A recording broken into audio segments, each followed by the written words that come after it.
We're going to talk through deploying AWS API Gateway protection based on the DevCentral article that this video is attached to.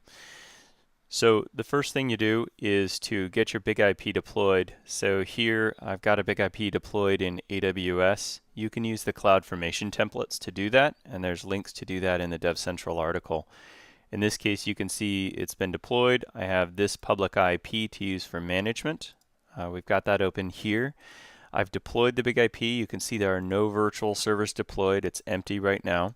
I've deployed it with two NICs. So if I look at the interfaces, one is management, one is a traffic interface. It's up. I just have one self IP for that interface. And then here I've provisioned LTM and ASM feature sets right now. So you could provision additional ones to get more capabilities like APM or AFM and so forth. So that's the basic configuration. We just need a big IP stood up, and we need to know where we're going to send traffic to. So on the EC2 side, I've also, on the traffic interface, I've gone ahead and assigned a secondary private IP, and I've got an elastic IP for that. So let's talk through what this means. This secondary IP is the one that I'll use on the virtual server, and that's where traffic will be sent to, of course, through the elastic IP. This primary elastic IP that's assigned to the primary private IP on the traffic interface is where the traffic will come from as the source IP. So if you were to do a source IP restriction downstream from the big IP, this is the IP address that it would see as the origination for the traffic.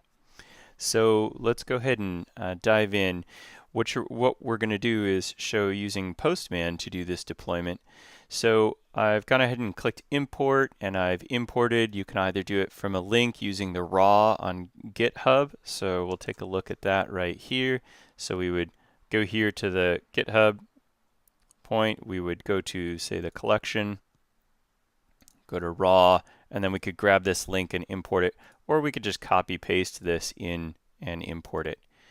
The other thing that you have to do, as noted in this, is to go ahead and install the F5 Postman Workflows framework.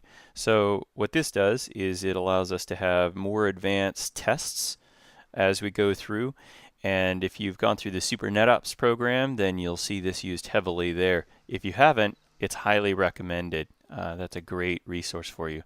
So I've already imported both the environment, which I've selected here, and the collection, which you can see here. And then this F5 Postman Workflows is the one that it tells you to install. You go here to install, you click this one, run it and install, and then you do the check. And you can see I hit send. The test results are 3 of 3 good. So we've got that all installed.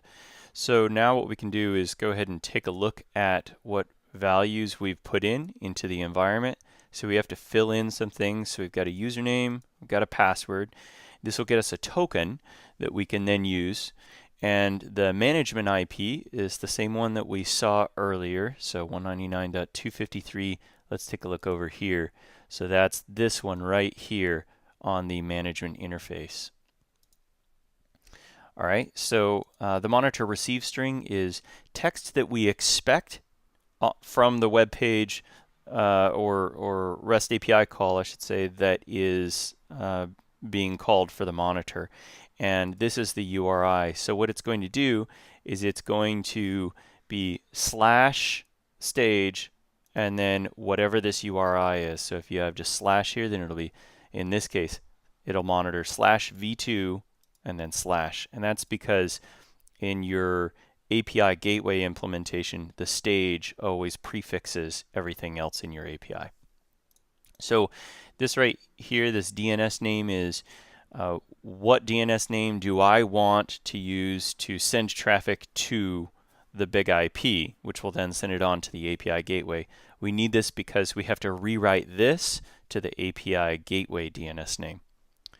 So the AWS API Gateway deployment ID, you can see here K8G is how it starts in this case.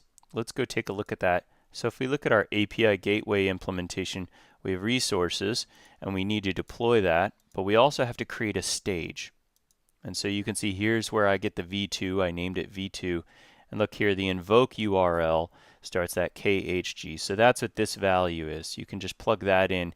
And what it's trying to do is build out this value here. And you can see US West 2 is used here and /v2. So if we flip back over here, you'll see that the next thing that we ask is, what's that stage name? What's the region that we're running in? So it's building out that URL because we have to, again, rewrite this to the URL. So the app IP, this is the secondary IP that I assigned right here and added that elastic IP for my service, and that's the one that we'll create a virtual server with. So app name my API, so you could name this anything you want. It's really just a prefix for all the object names that we're going to create. That way you can easily look through the configuration and identify that this belongs to your application, your API that you're deploying. If you've uploaded a different cert and key, then you can use those instead of using the self-signed here. And the WAF template, we'll talk about in a minute. You need to make a get call to figure out which template you want, or if you're on 13.1 and you want to use the API security one, you can do that. So if we open this up, we'll go ahead and just use Postman Runner. We'll run this deployment.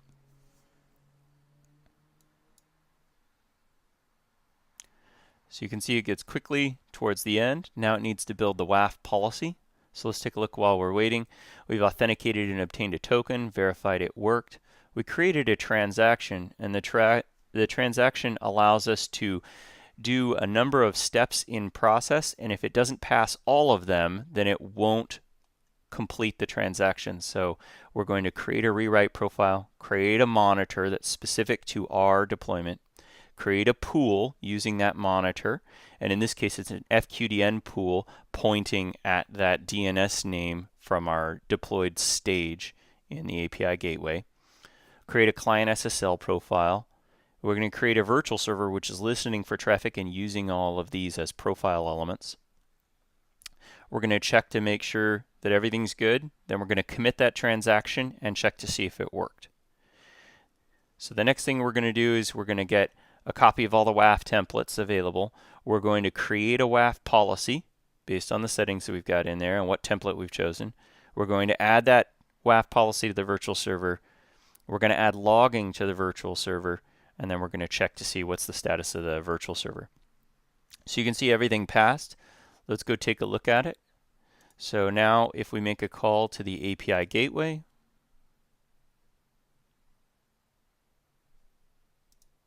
directly, this works, and we can make a call to the WAF, and it also works. So here you can see we've got cookies, we've got TS cookies coming in. That's from ASM. If we come back over here and we look at the big IP now, we've got a virtual server deployed. So this deployed the virtual server. It has a rewrite profile, as we noted. It uses AutoMap for the source address translation. And then here on the security policies, we've deployed a WAF and a logging profile that logs illegal requests. You could, of course, change this, and you could deploy it to log all requests or something like that. So we've sent in a call. Let's go ahead and take a look at our policy and take a look at the traffic learning. You can see it's already learned some traffic. So it said, hey, I think that this is a valid host name because we're translating it, and the WAF is seeing this host name. So we could start learning things and accepting suggestions. We could also turn this into automatic mode, and it would automatically learn them when it's confident. You can see it's 5% confident right now because it hasn't gotten much traffic.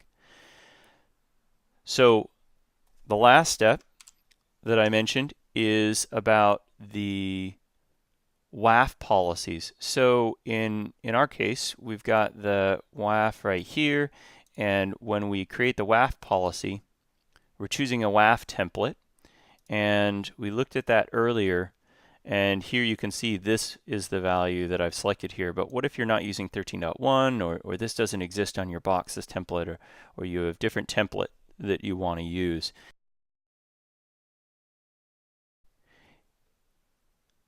in order to get those WAF templates, what we're going to do is first authenticate and obtain a token. Then we're going to click Get WAF Templates, and we're going to make this call. Now you can see here that this is a list of templates, and here we've got one for SharePoint 2007. Here's another one. Here's one for Exchange 2003. There's a lot of templates in here, and we don't want this self-link at the top, but we want the self-link for the relevant policy. So in our case, for instance, we said we want API security, so I would grab the self-link for this, and this is the value that I would put in here for the WAF template, and that will choose that template for our deployment. So that's all there is to it. Thanks for watching.